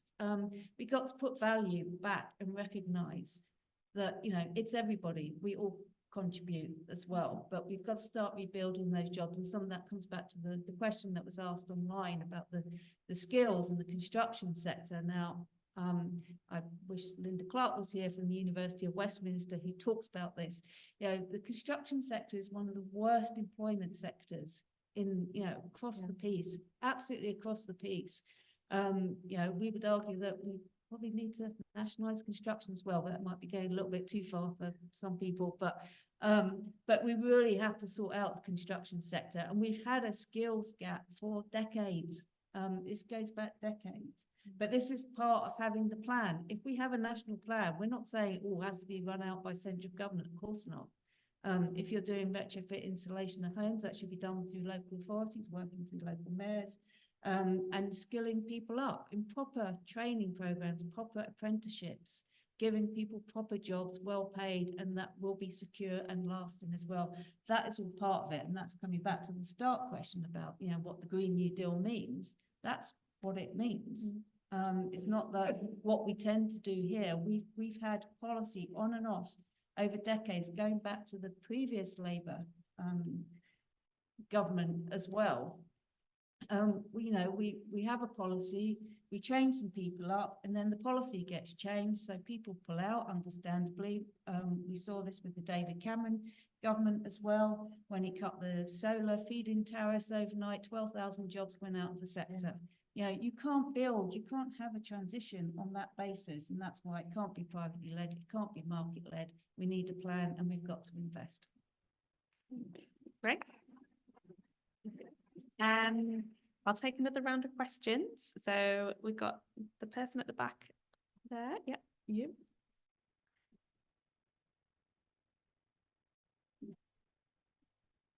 Thank you for the talk today. I'm sure, like, we're from Sheffield and we're quite lucky to be in a city where everyone's quite environmentally open. It's something that we're all, you're never really going to run into someone who's going to be actively posing like in Sheffield, but I'm sure you guys do. So how would you describe those people? Where are they coming from? Is it from like an indifference? Is it from like a bad faith towards active opposition? When you're meeting on the day-to-day, more from who are these people, I guess? Okay, good question. I might answer that one because I meet a lot of people. We've got a lady down at the front here, and then I'll come to this one. My 3 words were... Sorry, just so people online can hear. Yeah. My 3 words were end gross inequality.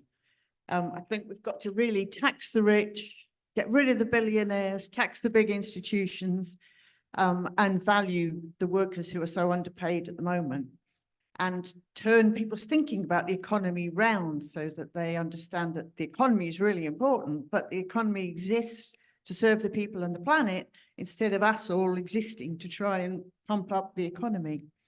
And I think one of the problems is that the Labour leadership never makes these arguments. You know, we're saying, why can't we get the argument across? But if the Labour leadership, who have the chance to be on television, to be in the papers, to be talking to people, if instead of just accepting stop the boats and saying we'll do it better, and we're worried about net zero, so let's cut the funding, if they made the arguments, that would make all the difference. And on net zero, my question after all that is, do you think the concept of net zero is useful? Because the government and the Labour Party to some extent use it to think, right, we can keep going with an awful lot of what we're doing if we can do carbon capture and storage and bring in other technologies.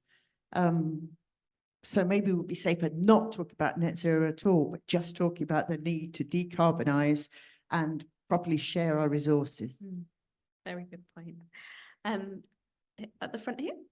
And then we're going to do a round online after this because we've got a few more questions online. But okay. Sadiq Khan has been re-elected in a historic third term, and my understanding is his central strategy is the Green New Deal. So 2 questions. Why don't we talk about this? Because this is the mayor of 13 million voters. People, some of them voters. And is it a model? Second question is it a model for other mayors? Great points. Okay, I'm going to come in on this because I'm feeling greedy. I think that's a really good point, and I think there's some really good stuff happening, not just in London, but also Liverpool and Manchester on the way mayors are using the limited powers that they have to kind of bring in some of this, and including low, like the hopper fare on buses, like you pay £2 and you can just go around London on it and it's great.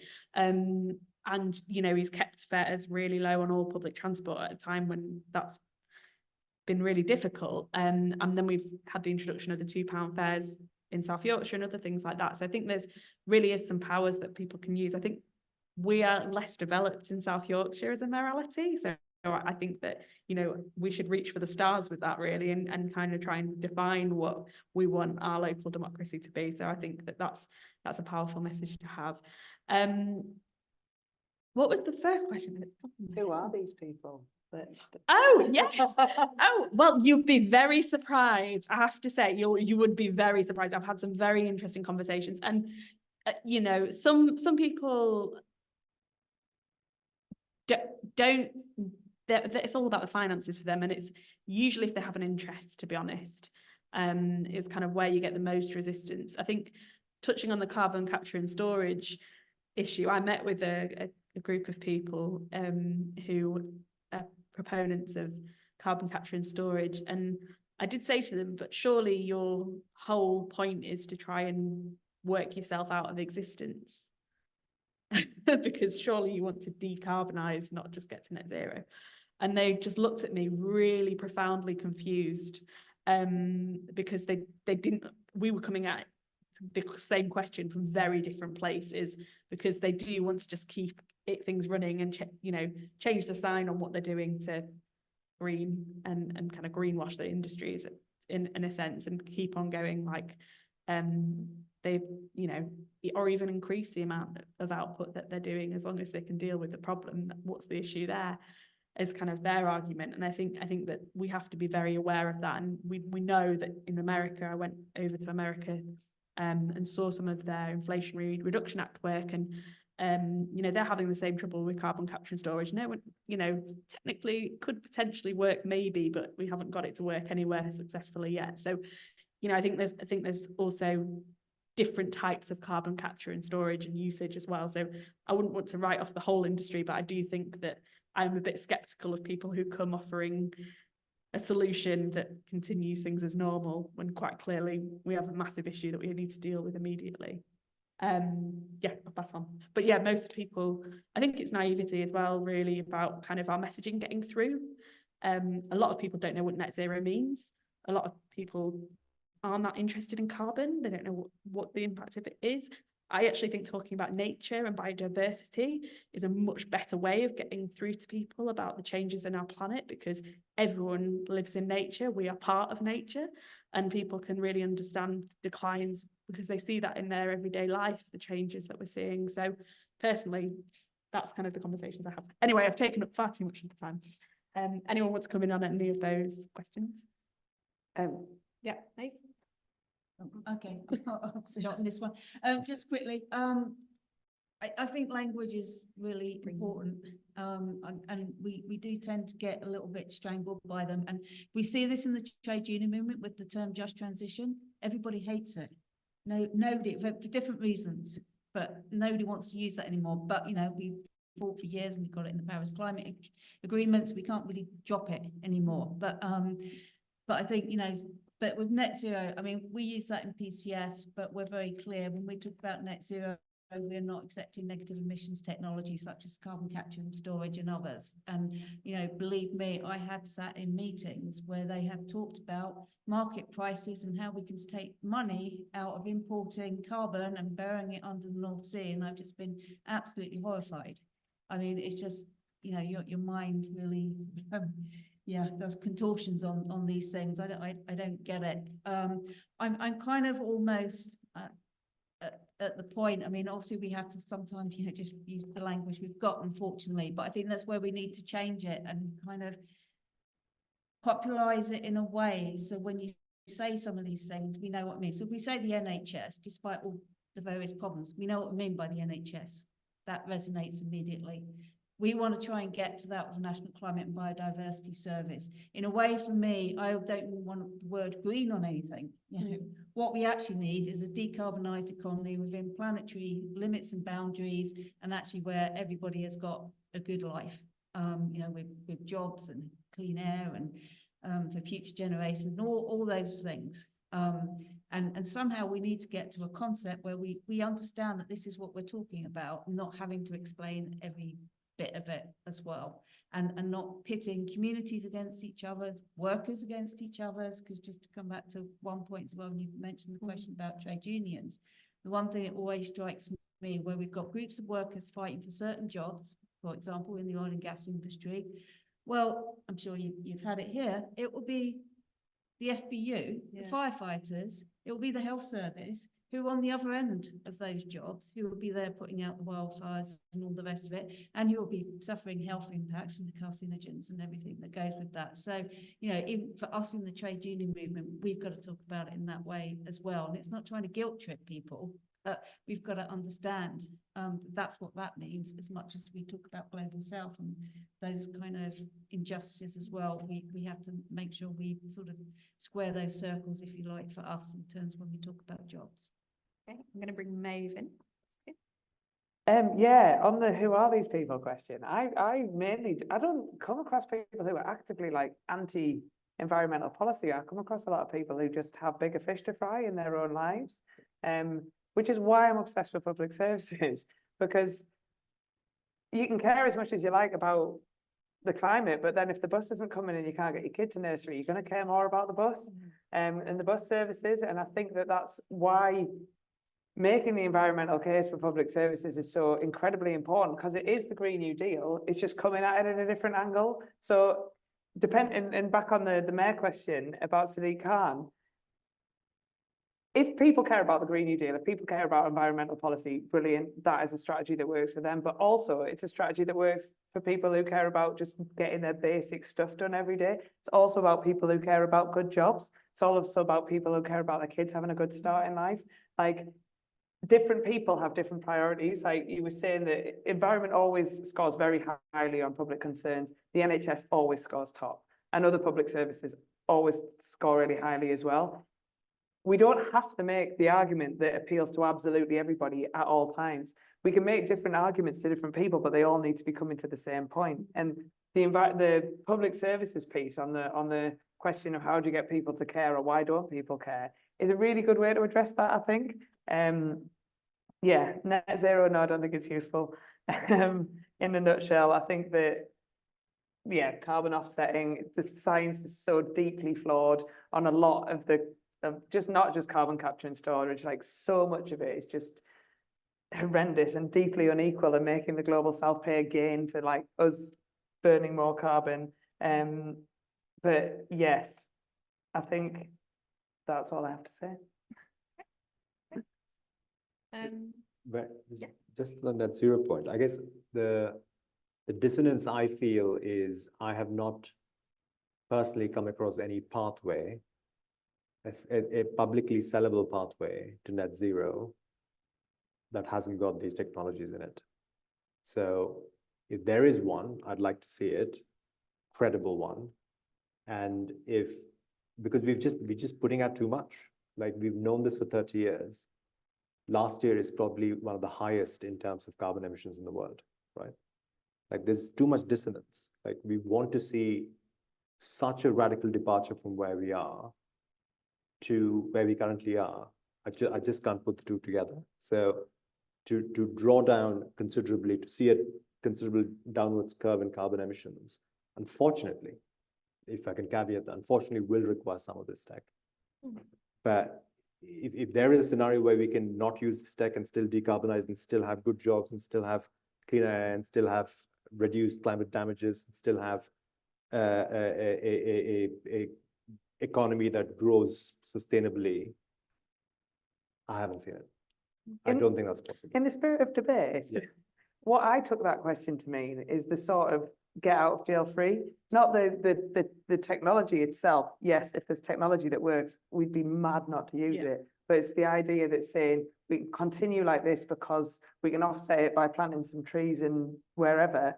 I think that's where the problem comes in, not just the tech in and of itself. Yeah. Then I guess because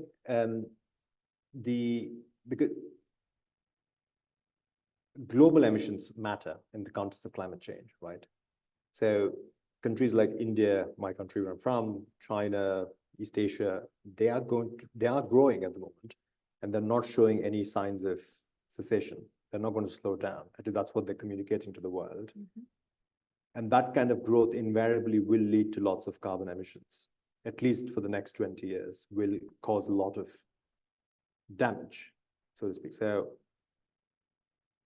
it's in that sense, net zero, the language of net zero, do we use the phrase, etc., in the UK becomes a bit perfunctory. It's on the sidelines because there's a lot more going on in terms of carbon emissions all around the world. How do we sort of bring those down as well is equally important. So maybe I'm not answering your question. I take Maeve's point and interpretation of what you're saying. I do agree that we don't want to sort of let Shell and BP and others continue to sort of keep burning fossil fuels in the expectation that they'll cut down carbon or sequester carbon in the process. I guess what I was trying to get to was to your last point, where we think of an economy completely differently. It's about sharing, it's about consuming a lot less, etc. That is true, but I just don't see how it's a sellable idea to the public at the moment, because I can't imagine any politician going and saying, let's all consume less, let's all share, let's all basically do things differently. I take the valid point of public service, that's very important. That's a point of sharing, I get that, but there's still an element of carbon in it. There's still an element of growth in it. And I think I'm personally unable to square the two because I'm not seeing the pathway there. That's my frustration and dissonance, basically. Oh, I think we finally got a bit of debate. I'm just to add to that slightly, I guess I took it to being kind of a delaying tactic, because we're saying, oh, this is plan A. Well, actually, it's not plan A because the technology is not there yet. So for me, it's about that's plan B. So I think it's about priorities and how much investment is going in and all the rest of it. But we've got technologies sat on the shelf at the moment, like onshore wind, solar, you know, that we could be getting on with. And I think for me, it's about who's pushing the agenda. And I think far too often it's they're oil and gas industries. A lot of these. That's true, but I guess is, you know, to keep the status quo. Would you be able to say all your constituents in Sheffield Hallam would support onshore wind? All of them? Probably not all of them, but I think the vast majority of them would. So, but the way the system is set up right now is even if a handful of people come out and say, we don't want onshore wind, no, it's can't build onshore wind. It's one person. One person, exactly. That's the rule that needs to change. It's one objection. Right. Stops it. That's why we've had no growth. That's true. And you definitely need to change that. But democratically speaking, you are going to trample on a bunch of people who do not like the stuff, and you have to build it, right? So anyway, that's true for every project. Yeah, that's a new hospital, you'll indeed, get objections to. Yeah. That's the nature of planning. Okay, we're going to go online for the final round, I think, because I'm looking at the time and I'm in trouble. I'm aware of the time as well, so I might need to cut little bits out of some of these. But Imi asks, when politicians make statements about having to make difficult decisions on spending, it makes me worry that no one Labour and Conservative has learnt any lessons from the past decade of austerity? If the UK had rolled out world-leading energy efficiency programs years ago, people would be much better off. This is exactly why Labour should advocate for a Green New Deal to transform the economy, boost our transport, education, care and health sectors. How can we break through the fiscal rules rhetoric and push for change? It feels I feel pretty difficult and unempowered or hopeful as a young person right now. From Joyce, how do we the cost of not doing anything in big scale, but also on the individual's pocket? And then Michael says, Gordon Brown's favourite economist and a member of the Green New Deal's founding group, Anne Pettifer, has a quote, "We can afford what we can do." This places the emphasis on the resources of labour and materials rather than money. The point we should never forget is that money is not a commodity, it is a human construct. It's useful to lubricate the exchange of goods and services, but it exists to serve our purpose, not the converse. Is Anne Pettifer wrong? I know Anne Pettifer very well, and I would never dare say she's wrong. Absolutely. Maeve, do you want to go on first? I'm not going to answer the fiscal rules question. I'm sure Chaitanya or Olivia could answer that better than me. Costs, same. Not going to answer that. Obviously, Anne Pettifer's not wrong. I think it was. Yeah, it's absolutely right. We can. I mean, it's not infinite. Like, we can't just spend infinitely, but there's significantly more room to spend than we currently have. I find this. I don't think this is enough for the fiscal rules stuff to change, but I don't think it will change without a shift in public perception of economics and about what the point of the economy is. And I think that the economy, not economists, I'm definitely not against economists. The way that economics has been politicized into these ludicrously simplistic arguments that are completely false, and the vast majority of economists would say that they're completely false about not being able to afford things. I think the vast majority of people would want investment in all the things that we want investment in. But as soon as you say to them how we're going to afford it, there is no narrative that they can say, because they don't know the quants. They don't know all the numbers. They don't know what the words mean, because they're ludicrous words. Fiscal consolidation was my favorite, which just meant austerity. It just meant we're going to cut all these services. Fiscal consolidation. Nobody speaks in this language apart from economists and politicians. We need to, it's not enough, but it's absolutely essential that we build a story that ordinary people understand and that ordinary people can speak about, which is why I'm really into the whole idea, because it's fundamentally true that we are the economy, and if we're not well, the economy is not well. So yeah, obviously, up on Pettifer, great stuff. Nothing more to question on Anne Pettifer as well. She's worked with NEF for a long time, and we draw on a lot of her experience in her work as well. Just on the fiscal rules point, over the last decade,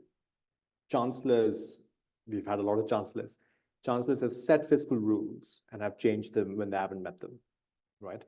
So in 9 years, the rules have changed 6 times. So it's one of those bizarre things where you set a rule and you basically say, I am not going to break this rule, because if I break it, it basically shows that there's fiscal mismanagement, for example. But they do break it, because nobody talks about fiscal rules in the public domain that much. They just change the rule. So it's a bizarre tradition where these rules are meant to be broken and the goalposts keep getting shifted by chancellors. The point I'm trying to make is, they're arbitrary. So the fiscal rules per se is not the target and shouldn't be the target for us, because they're too amorphous and too vague, and people don't talk about it in the context of fiscal rules. But they do talk about public investment. They do talk about context of responding to challenges in society. So COVID-19 is a classic example. We suspended fiscal rules in that period. We said fiscal rules do not apply in this period. why can't we basically view climate change as the same emergency, where we suspend fiscal rules and we'll go hell for leather in tackling climate change, in cutting carbon, investing where we ought to invest, and just do that. And I think that can be done when you communicate very clearly to the electorate, to the bond markets, to who have you, basically saying, as a nation, we've declared an emergency. Apparently we did declare, Parliament did declare an emergency, but that was just the gimmick, where they genuinely declare an emergency and actually follow through and suspend those rules and make the investments that we need. So the argument is, if you're a campaigner, don't focus on fiscal rules per se, focus on basically using or pushing the narrative that this is an emergency and we need to have an emergency style response, which then will have to lead to suspending fiscal rules. Sam? Yeah, just very quickly, because I'm going to have to shoot to get a train back down to London in a couple of minutes. But I think, you know, as trade unionists, we come up across this all the time. There's no money. There's no money for pay rise. There's no money for jobs, etc. There's always money. There's loads of money around. There's tons of it. Tons and tons of money. It's just, it's not in our pockets. It's not going towards the things we need to go towards. And I think, you know, just to come back to the earlier question, is that the problem is the rich. The problem is the profits. The problem is financialization. This is a global problem. It's not just a UK problem, you know, and I find it astounding, you know, if the future generations, when we look back at this period and say, well, we couldn't do anything on climate change because we had some fiscal rules. It's just like, you know, seriously, you know, we need to wake up, you know, and I think, you know, what's that, look up or whatever it was, you know, sometimes you just have to look up and face reality and talk about reality. And that's what we've got to change. And we know as trade unionists, when you open the books and you go inside, you'll find the money. And we'll get those pay rises and we'll get those jobs, and we have to do exactly the same on climate change. And I think, you know, we need to take those arguments on head on. And I'll finish there because I'm going to have to dash. Well, sorry. thank you, Sam, so much. And if you do have to dash, that's absolutely fine. Or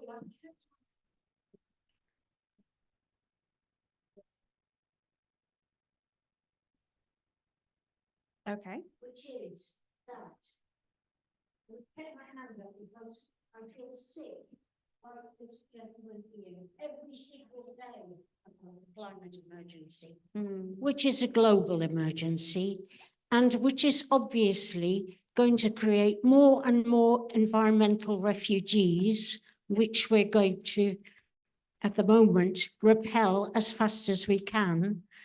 And if we create greater global equity and peace, that will benefit everybody on this planet. And we can't just say, well, it's all hopeless. We can't really manage in the next 20 years. Future generations aren't going to be able to look back at us and say, what did you do? It is really, really serious. And as far as your questions for the average Joe to be asking, because billionaires are few and we are many, I think we should be asking at every turn, where did our money go? And where does our money go? Yeah, very good point. To end on a high note, if everyone could wave their slogans, we're going to have a quick look and see some of the ones. I'm terrible, I can't see anything. Oh, I can see one that I quite like. Fair, flourishing futures. Labour be bold, I'll take that message back. Invest to save. Economy, equality, environment. Oh, I can't read the bottom bit. Go hand in hand. Yep. I'm sorry, Dave, my eyesight's terrible. Shout out.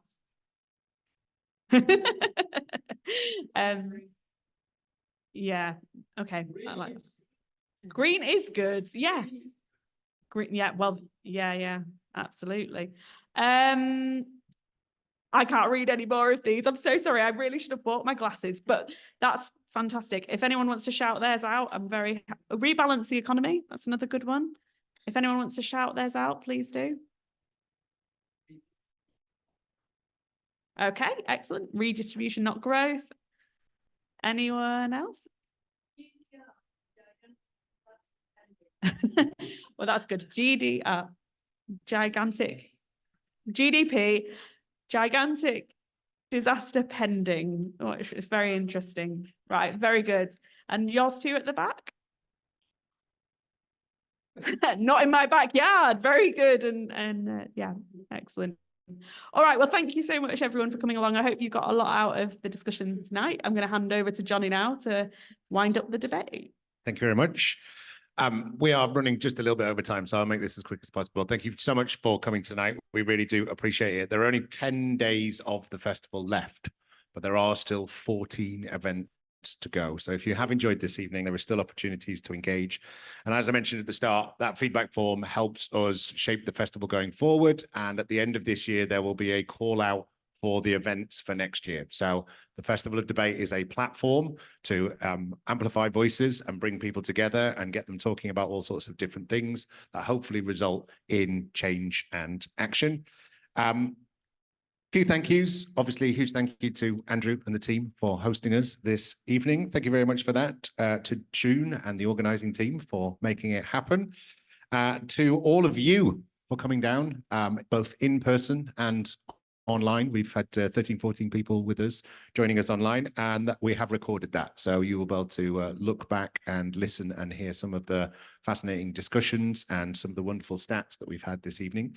And of course, a huge thank you to all of our panelists, to Olivia, to May, Chaitanya, and to Sam. I'm going to leave you with two final thoughts, quotes. One that you will have all heard before, which is quite a famous one, that is the economy is a wholly owned subsidiary of the environment, and we should never forget that. And something that has adorned the pages of the Festival of Debate brochure for many, many years, which is the Margaret Mead quote: for anyone feeling overwhelmed and in doubt, never underestimate the power for a small group of people to change the world. Indeed, it is the only thing that ever has. Yeah. Thank you very much for coming tonight. Safe journeys home. We'll see you soon.